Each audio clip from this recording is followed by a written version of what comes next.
இப்ப இடையில ஒண்ணு கிளப்பி விட்டாங்க, சொல்லக்கூடாது இருந்தாலும் சொல்லிட்டு ஆகணும். ஒன்னும் செய்யலாம். தமிழ் மொழிக்கு சின்ன ஒரு ஆபத்து, அது வழக்கம் போல வந்துகிட்டு தான் இருக்கு. இந்த வாட்டி தமிழ் மொழிக்கு சின்ன சின்ன எல்லாம் கேள்விப்பட்டிருப்பீங்க. நான் சொல்றேன், காக்கா காக்கா மாதிரி தான் கத்துது, அது தாய்மொழியில இல்லையாண்ணே? அண்ணே உங்களை தான் கேட்கிறேனே, இங்க பாருங்க, காக்கா காக்கா மாதிரி தான் கத்துது, அதுடைய தாய்மொழி. கிளி கீ கீ கீன்னு அது தாய்மொழியில அது கத்துது. மாடு பசு மாடு அம்மா அப்படின்னு அது தாய்மொழியில கத்து. நாய் அதோட தாய்மொழியில குலைக்குது. இப்ப அதை போய்கிட்டு மாடை போயிட்டு நாய் மாதிரி கத்துனா அது என்ன செய்யும்? கிளிய போயிட்டு காக்கா மாதிரி கத்துனா அது என்ன செய்யும்? பூனை மியான்னு கத்துது, அதை போய்கிட்டு குயில் மாதிரி கத்துனா என்ன செய்யும்? வேண்டாம். நான் ஒன்னே ஒண்ணு சொல்றேங்க, யாராரு எதை கத்துக்கணுமோ கத்துக்கிட்டோம், கட்டாயப்படுத்தாதீங்கயா. உன்னை கையெடுத்து கும்பிடுறேன். எங்க நாட்டில் ஒவ்வொரு மாநிலத்துக்கும் ஒவ்வொரு கலாச்சாரம் இருக்கு, ஒரு மொழி இருக்கு, என்ன அதுதான் அடையாளம். ஆனா எங்க தமிழ்நாட்டுக்கு எங்களுக்கு அடையாளம் வந்து இந்த தமிழ் தாய் தான், தமிழ் மொழி தான். என்னுடைய சாதாரண வட்டார மொழி இருக்குல்ல, இந்த மொழி நான் பேசுற மொழி இருக்குல்ல, நான் அவளும் வந்து இலக்கியம் படிக்கல, தொல்காப்பியம் படிக்கல, 5000 ஆண்டுகளுக்கு மேல கண்டுபிடிக்கப்பட்ட ஒரு மொழி. 2000 ஆண்டுகளுக்கு முன்னாலே திருவள்ளுவர் எழுதி வச்சது. அந்த மொழிக்கே எவ்வளவு பவர்னா, 5000க்கு முன்னால அந்த மொழிக்கு எவ்வளவு வலிமை இருந்துச்சுன்றத பாருங்க. அப்படிப்பட்ட மொழி இன்னைக்கு வந்து யார் இருக்கு? இன்னைக்கு தமிழ்நாடு முதலமைச்சர் அருமை ஐயா ஸ்டாலின் அவருடைய பார்வையில் நிற்குது. அவர் சொன்னார் பாருங்க, என்ன நடந்தாலும் சரி இந்த மொழிக்காக என் உயிரே குறிப்பேன் பாருங்க. அந்த ஒரு வார்த்தை தமிழ்நாட்டு மக்களை பூரா அவ்வளவு வரை மனசை ரொம்ப நெகிழ வச்சிருச்சு. அப்படிப்பட்ட மொழி.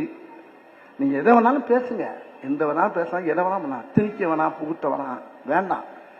ஏன்னா நான் பேசுற மொழியை வச்சு ஒருத்தர் சொன்னார், பெரிய ஆபீசர், ஒரு ஐஏஎஸ் ஐபிஎஸ் ஆபீசர்லாம் என்கிட்ட சொன்னாங்க, என் ஒய்ஃபு நார்த் இந்தியனு, உங்க மொழியை பார்த்து நீங்க பேசுற காமெடி வசனத்தை பார்த்தே என் பொண்டாட்டி கத்துக்கிட்டா சார் அப்படின்னாரு ஒருத்தர்.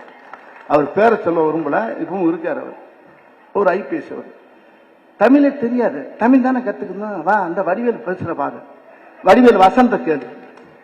மூர்ரா வாய எங்க சொல்லு, பொண்டாட்டியா எங்க நீ சொல்லு.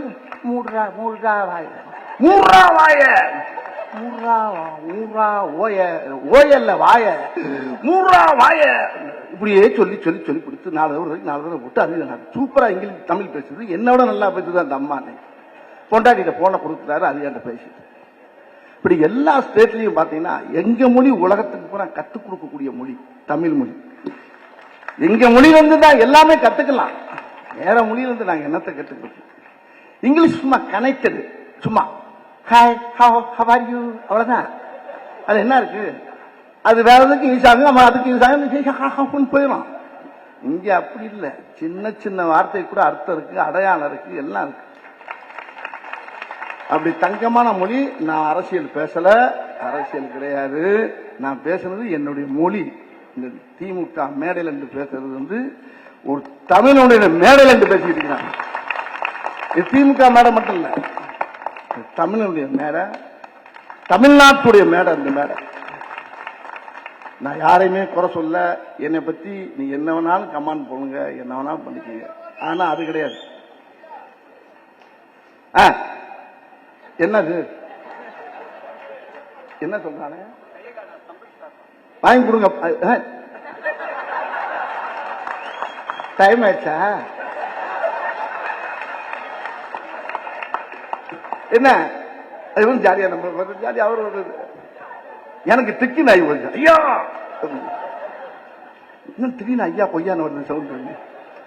அது மாதிரி நம்ம உண்மையிலே வந்து ஒரு அருமையான ஒரு பொன்னான முதலமைச்சர் நம்ம இருக்கோம். மறுபடியும் சொல்றேன், அவர் இன்னும் பாருங்களேன், அவர் இன்னும் வெற்றி பெற்றுக்கிட்டே இருப்பாரு, அவர் ஜெயிச்சுக்கிட்டே இருப்பாரு. நம்முடைய முதலமைச்சர் இந்த தமிழ் தாய் பெற்றெடுத்த செல்ல பிள்ளவர், அவர்னால இந்த மொழிக்கு ரொம்ப நிறைய தமிழ்நாட்டு மக்களுக்கும் தமிழ் மொழிக்கும் என்னைக்குமே எந்த கேடு வராதுங்கிறது எங்க ஆத்தா மேல சத்தியமா சொல்றேங்க.